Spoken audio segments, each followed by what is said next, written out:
Hi there, welcome back to my views and news. Three new stories for you. Firstly, Tigray interim government is holding an emergency extraordinary meeting kicked off this morning. Who is attending this meeting? Is military boycotting this meeting? Military is holding a parallel meeting. What is being discussed at the meeting chaired by Gita Chore, the interim president? Is Sad Khan participating or not? Secondly, viewers, African Union Summit underway in Addis Ababa. African leaders are going to call for, they're going to request compensation from Western countries. Is this the right move? What could be likely response from the Western countries? Thirdly, viewers, a new story from Jimma where an Oromo investor has been killed. After that, uh, protests were held in the area. People took to the streets. I want your support to in uh, learning more about this incident. I want to share it with you. What I have learned, I want to share with you, and I want your input as well. Who committed this killing? Government or Ola? Let's start from Tigray. Viewers. Firstly, Tigray, where interim administration of Tigray is holding a meeting. Meeting kicked off this morning. I think it will go on for 2 or 3 days. For 3 days, I think the meeting will be held. That is why it's a crucial meeting. It's a long meeting, 72-hour long meeting, and then we'll see some key decisions, some policy decisions announced reportedly at the end of this meeting. Gita Chorada is there.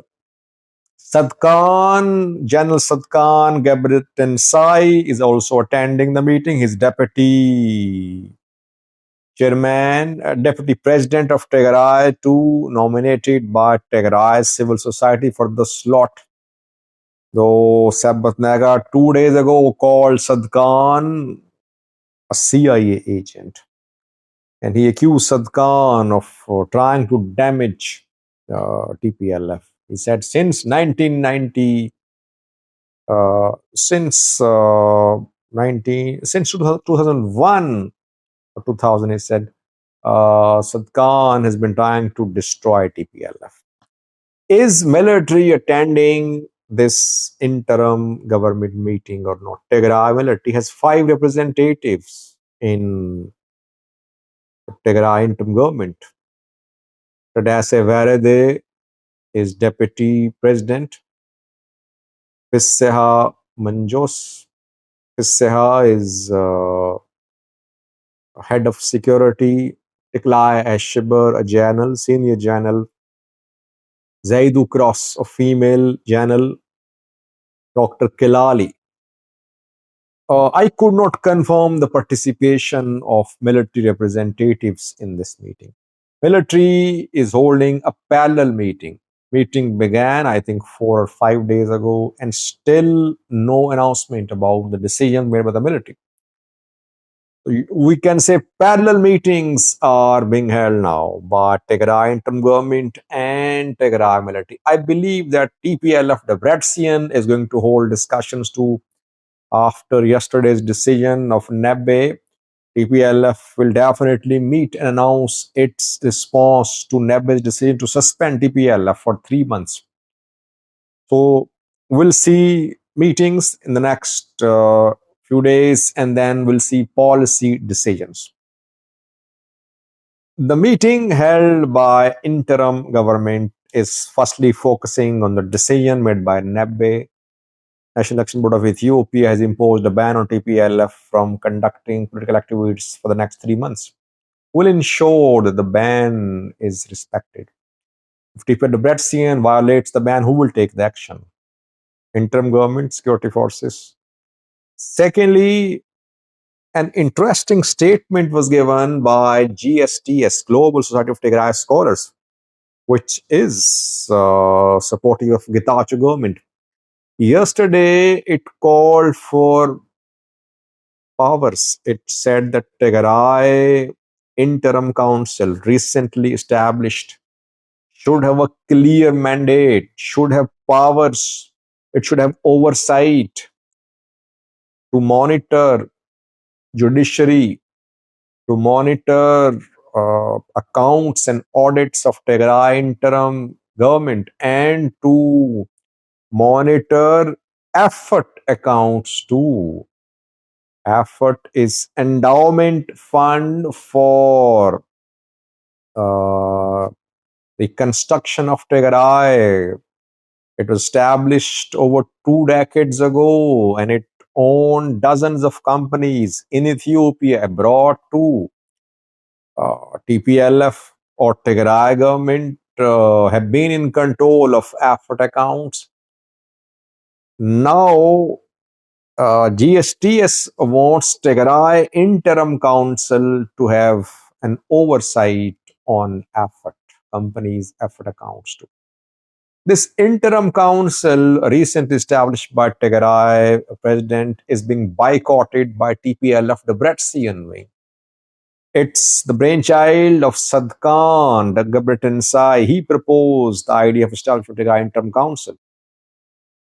TPLF Debrecen says that Getachew government wants to form and strengthen interim council to use it as an alternative to Tigray Regional Council, and that Getachew government wants to basically delay next elections. That is why it is floating and strengthening the idea of the establishment of interim council. So this meeting held by interim government could make decisions about the powers of Tigray interim council. Thirdly, military. If military withdraws its representatives from Tigray interim government, will interim government respond, or will it agree to replacement of some representatives of Tigray military? So these are the important issues being discussed at the ongoing meeting. Already incoming videos about discussions in Makale. Secondly, viewers, African leaders want to demand compensation from the countries which colonized Africa in the past and which remained involved in slave trade. Reportedly, at the ongoing African Union Summit, African leaders will ask Western countries which colonized Africa to pay compensation to the countries. They'll demand apology as well, and they'll ask the countries to pay compensation. Africa wants money, basically. African countries wants to receive as much aid, as much cash as they want from Africa, from the West. Yes, they should call for apology. Yes, they should call for compensation too, but they should not be dependent on aid and compensation. I've been saying they should stand up to Donald Trump and join their hands to tell the Americans what America is getting from Africa. If America is completely expelled from Africa, it won't be acceptable for Americans. They don't want Chinese and Russian to sweep across Africa. African leaders will have to realize that their real strength lies in unity and in enhancing revenue at home. The strength lies in utilizing their resources without support from abroad, making products from the resources and exporting it to Europe, to Asia, is what Africa should work for. But they come up with new ideas like new proposals for receiving more aid from West, compensation from West. What are they doing to utilize their resources in the continent?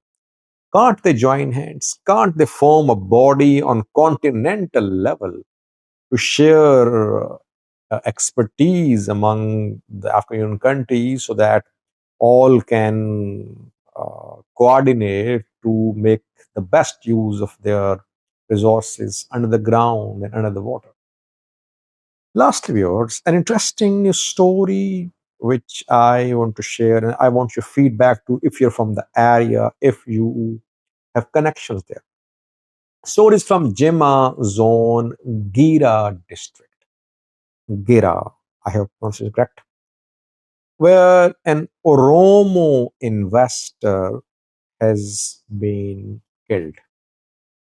Zakir is his name.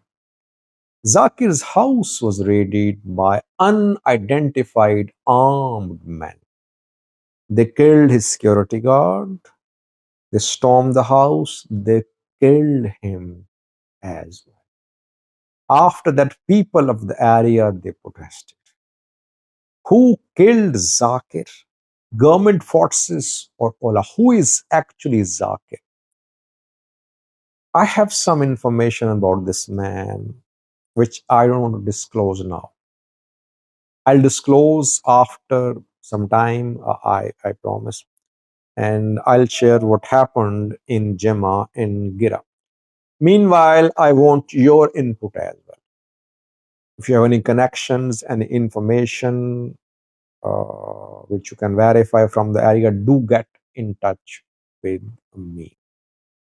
Is this incident linked to internal Ola problems, or is the government behind the killing of Zakir? Who is Zakir? He seems to be a high profile man involved in activities related to. I don't want to say more. Let's have a detailed look at that in a separate new video, which I'll do. I'll return home hopefully on Saturday or Sunday, then we'll resume live chats too. After that, I'll do a video on that, a detailed video. Thanks for watching.